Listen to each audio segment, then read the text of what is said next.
J'avais d'abord une petite question. Combien d'entre vous font de l'échographie? Quelques-uns. Bon, les radiologues, votez pas, hein. Je sais pas. D'accord. Dans un but diagnostic, dans un but interventionnel, les deux. D'accord, très bien. Donc finalement, une grosse majorité n'en pratique pas. Alors, le but un petit peu de cet atelier, c'est de démystifier l'échographie. Vous allez voir, c'est quelque chose qui est relativement simple, à la portée de, pas à la portée de chacun, on va dire. Et puis, ce que je voudrais aussi vous montrer, c'est que on dit souvent que l'échographie est opérateur dépendant, mais de mon point de vue, c'est complètement faux. C'est-à-dire qu'il y a des plans de coupe de référence qu'il faut savoir réaliser, il faut savoir montrer. Quand vous faites un compte rendu, ou pour vous-même, ou pour savoir pour les lire, il y a des coupes de référence à montrer à chaque fois. C'est comme un scanner ou une IRM. C'est également opérateur dépendant. On découpe, par exemple, pour un genou, on a des coupes axiales, coronales, sagittales. Si je vous fais des coupes obliques ou courbes, ça n'a pas de sens. Vous n'arrivez pas à les lire. C'est pareil, c'est opérateur dépendant. Si la technicienne ou le technicien font des coupes obliques, vous n'allez pas savoir l'interpréter. L'échographie, c'est pareil. Donc il y a un canevas, il y a une marche à suivre. On vous expliquera ça pour les ateliers. En tout cas, c'est quelque chose qui est bien codifié. La deuxième chose, c'est que même si l'appareil paraît relativement impressionnant, ce n'est pas d'une utilisation très compliquée. Je vais vous montrer, il y a quelques touches qu'il faut savoir utiliser, notamment pour le gain, puis pour régler un petit peu les sondes. Le dernier point sur lequel je voudrais insister, et ça c'est vraiment fondamental, si vous voulez faire de l'échographie en vous faisant plaisir, en travaillant dans de bonnes conditions, c'est fondamental d'être à la base très bien installé. Il faut bien s'installer. Et c'est pour ça qu'on a choisi de vous parler de l'épaule, parce que vous verrez que c'est une configuration anatomique, vous connaissez, qui est un peu particulière, et l'exploration de l'épaule combine un petit peu toutes les difficultés. C'est anatomiquement une structure en 3D, c'est complexe, vous ne pouvez pas tout explorer si vous mettez le patient sur le dos, vous êtes bien installé, il y a des artefacts d'anisotropie, je vais vous expliquer ce que c'est. Donc encore une fois, l'épaule c'est un très bon exemple de l'installation. Donc commencez par bien vous installer, soyez à l'aise. Si vous êtes radiologue en plus, vous allez en faire une quinzaine par journée, au bout d'un moment c'est vous qui allez avoir besoin d'une échographie d'épaule, donc installez-vous bien. Je vais vous montrer comment on va faire. On va débuter.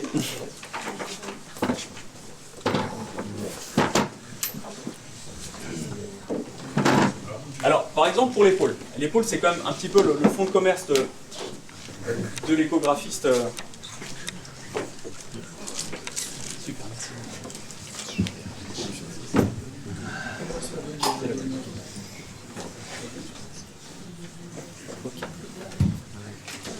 Donc l'échographie d'épaule, si vous en faites beaucoup, même si vous n'en faites pas beaucoup, c'est important de bien s'installer. Alors, par exemple, moi j'aime bien m'installer comme ça. C'est pas tout à fait orthodoxe, mais j'aime bien m'installer comme ça, surtout pas sur un brancard. Surtout pas sur un brancard. Et puis, bon, là on a des chaises, mais si vous avez deux tabourets, par exemple, c'est extra, vous mettez le patient le plus bas possible, et vous mettez le plus haut possible. Pourquoi? C'est parce que si vous arrivez à travailler avec 90 degrés dans l'épaule et dans le coude, là, vous travaillez tranquillement, vous pouvez travailler toute la journée comme ça, aucun problème. Si vous commencez à travailler comme ça, au bout d'un moment, vous allez dire l'échographie, c'est bon, ça me saoule, je laisse tomber.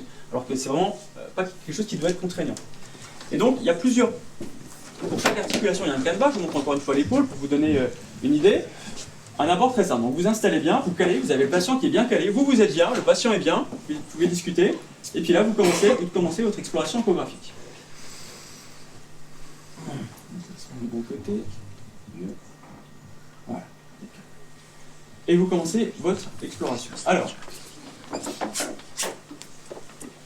on va pas refaire toute l'anatomie, on en discutera cet après-midi.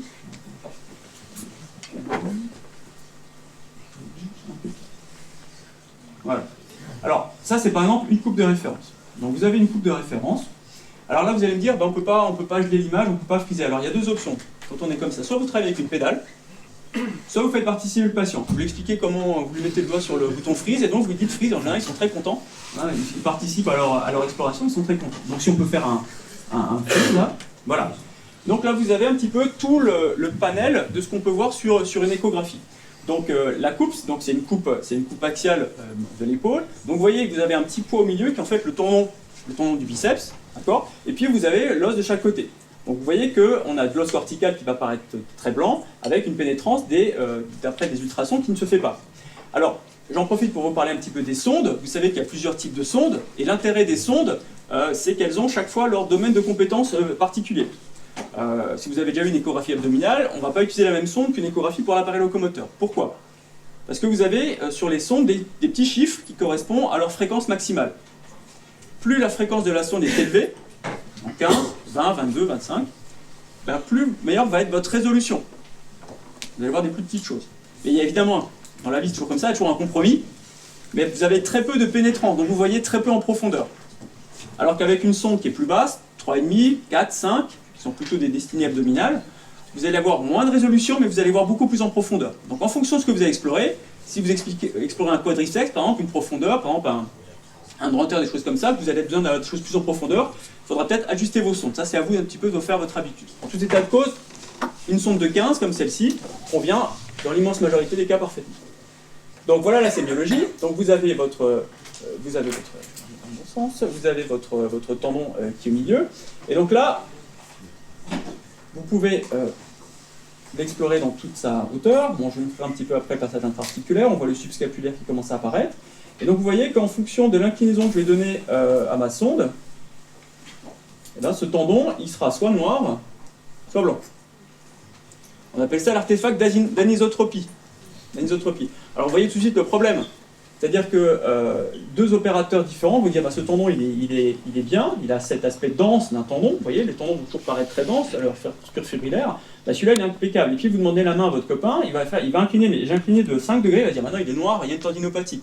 Il y a de l'œdème à l'intérieur, il est plus noir. Donc ça c'est un gros problème. Donc faites attention sur les épaules, enfin surtout les tendons, mais l'épaule c'est vraiment l'archétype où on peut avoir ce problème. Il y a cet artefact d'anisotropie. Alors comment faire? Eh ben, c'est assez simple, vous allez tourner votre sonde. Vous allez tourner votre sonde et vous allez explorer votre tendon dans d'autres directions. Et donc là, vous allez repérer votre tendon bicipital qui est là, qu'on voit tout le long. Et vous voyez que là, eh bien, on voit que c'est un tendon qui a un signal qui est tout à fait normal. Alors on peut descendre tout le long. On suit notre tendon. Et puis on va arriver sur la jonction myotendineuse. Et cette jonction myotendineuse, en fait, ça va être le point de repère, notamment pour les ruptures. C'est assez rare au niveau de l'épaule, mais c'est assez classique au niveau du membre inférieur. Vous voyez, on a la transformation du tendon en un groupe musculaire. Alors, à l'épaule, une fois que vous avez exploré ça, qu'est-ce que vous pouvez regarder également? Vous allez voir que autour du biceps, vous avez, comme vous le savez, la gouttière bicipitale, et cette gouttière bicipitale, elle communique avec l'articulation. Donc, un bon moyen et très simple de savoir s'il y a un épanchement de l'articulation, c'est de regarder cette coupe. S'il y a de l'épanchement autour de la gouttière, c'est qu'il y a au moins partiellement un petit épanchement intra-articulaire. Ça permet de faire une diagnostic. D'accord? On a regardé le plan antérieur, après, on vous expliquera ça, mais l'échographie vous permet d'explorer votre patient dans des positions différentes. Donc la deuxième étape, c'est de demander à votre patient de mettre la main sur la fesse. Et vous voyez que l'intérêt d'avoir un tabouret, peut-être un peu plus, l'intérêt d'avoir un tabouret, c'est qu'ils ne sont pas gênés par le... J'arrive un tout petit peu. Encore une fois, bien s'installer. D'accord? Et donc là, en fait, vous allez dérouler... vous allez venir dérouler cette fois-ci le partie supérieure de votre coiffe. Donc ici, vous avez le tendon du supraépineux, et puis si vous balayez, vous avez le tendon de l'infra qui arrive derrière. D'accord? Donc, on vous expliquera ça, mais vous voyez que les repères sont assez simples. Vous partez de partie antérieure, vous repérez votre biceps, et cette structure fibrillaire, vous voyez là, et puis vous déroulez, on vous expliquera encore une fois tout ça, juste pour vous montrer la démarche, voilà. Et donc, vous voyez que ces plans de coupe, ils sont standardisés, ils sont stéréotypés. Normalement, tout bon explorateur et échographiste d'épaule devrait montrer ces plans de coupe, c'est les plans de coupe de référence. Donc encore une fois, ce n'est pas opérateur dépendant. Il y a des choses qui sont, encore une fois, très stéréotypées, très calibrées. Il y a des atlas faits là-dessus. Donc, que voit-on sur cette échographie d'épaule? Si j'appuie trop fort, tu me dis, je pense appuyer fort, ça va. Vous retrouvez la structure fibrillaire du tendon, donc un signal qui est relativement qui est homogène partout, une belle structure fibrillaire. Vous voyez la corticale. Vous voyez au-dessus de la corticale, il y a une petite interface noire qui correspond en fait à du cartilage. La bourse sous-acromodeltoïdienne qui va apparaître en blanc, cette interface, vous voyez, cette structure fibrillaire. Donc le signal est homogène continu. Si vous avez un doute avec une petite zone d'échogénicité, eh bien vous déroulez pour avoir un autre point de coupe. Et donc voilà, c'est les coupes qu'on a en IRM, vous voyez. On refait une vue de la coupe avec une vue de la coiffe, avec le subscapulaire antérieur, le supraépineux et l'infra qui va apparaître derrière. Alors, une fois que vous avez exploré ça, vous pouvez également explorer très facilement la trophicité musculaire. Alors, la trophicité musculaire, un intérêt relativement limité en échographie pour l'épaule, mais c'est juste pour montrer comment on explore un muscle. Voilà, donc vous avez, pas forcément le meilleur exemple, mais pas très bien. Donc là, on est au niveau de la partie postérieure de l'épaule. Donc j'ai en superposition le plan subcutané, le deltoïde, et puis la partie toute terminale que vous voyez ici, du supraépineux. Donc l'architecture d'un muscle, elle est exactement la même que celle d'un tendon, c'est-à-dire que vous allez avoir des structures qui vont être fibrillaires, continues, homogènes, et donc toute interruption de cette homogénéité, qu'elle soit par un signal qui est trop important, quelque chose qui est trop échogène, ça peut être le signe soit d'une calcification, soit d'un hématome. Mais par contre, si votre tendon et ou votre muscle paraissent trop noirs, ça veut dire qu'il y a de l'œdème à l'intérieur, et cet œdème va vous démontrer quoi? Soit une rupture focale, avec une petite formation liquidienne quand c'est très noir, et si c'est juste un peu plus grillé, ça sera une zone de tendinopathie ou de myopathie. Et j'attire votre attention sur une interface qui est très importante, et surtout quand vous explorez des tennis legs par exemple, ou des insertions myopo-névrotiques, c'est que vous voyez que vous avez une jonction qui apparaît très nettement entre une interface très nette entre le muscle, qui paraît très noir, et puis sa lame aponévrotique portante que vous voyez en dessous, en plein milieu de l'écran, hein, qu'on voit de façon très claire, très blanche. C'est à cet endroit-là, c'est ces zones-là qu'il faut inspecter.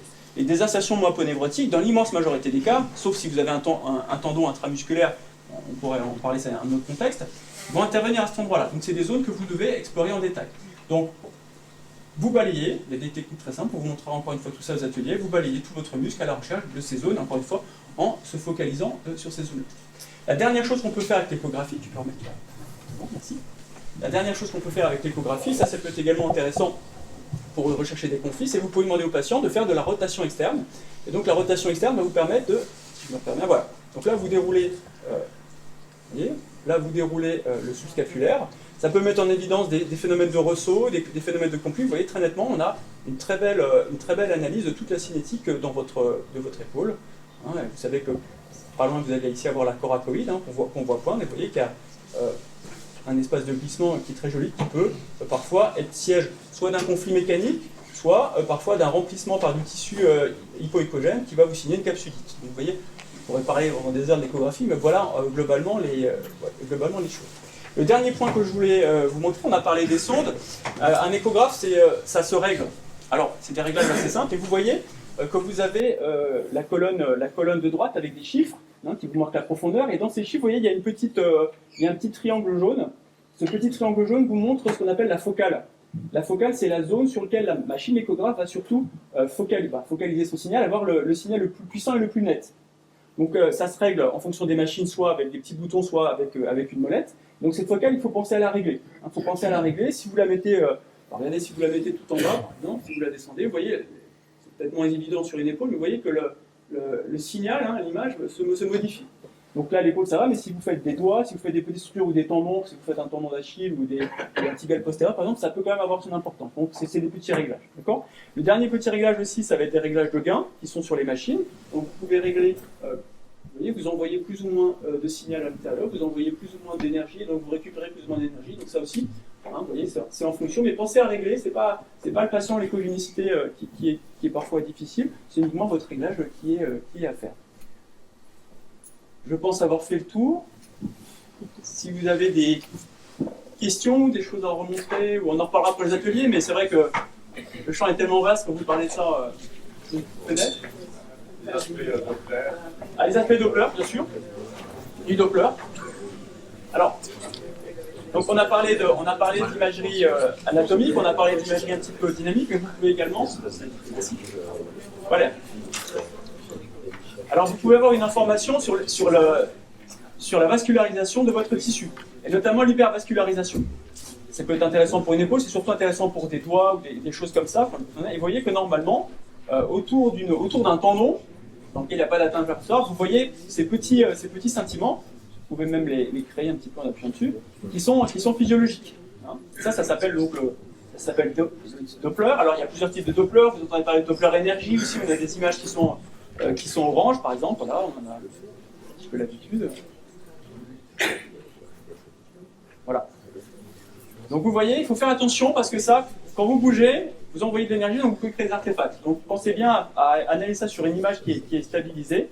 Je vous mets sur le tendon.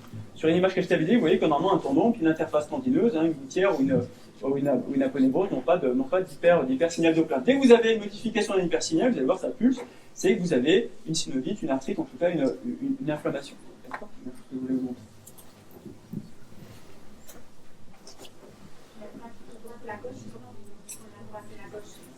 Pardon,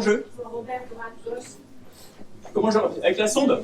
Ah, comment je repère droite-gauche avec la sonde ? Alors, regarde, alors c'est un secret que je vais vous livre. Vous appuyez sur la sonde, et puis en fait, vous regardez en même temps votre image, d'accord ? Et donc vous repérez. Voilà, ok ? Et donc après, voilà. C'est une bonne question. Vous êtes tous en hypoglycémie, oui, pardon? J'avais repéré la néo-angiogénèse avec les néo-vaisseaux, avec le plaire. Oui, alors ça dépend du niveau, mais ça marche assez bien. C'est-à-dire que quand on le suspecte cliniquement, quand on met l'échographe, en général, ça s'allume bien. Ça s'allume bien.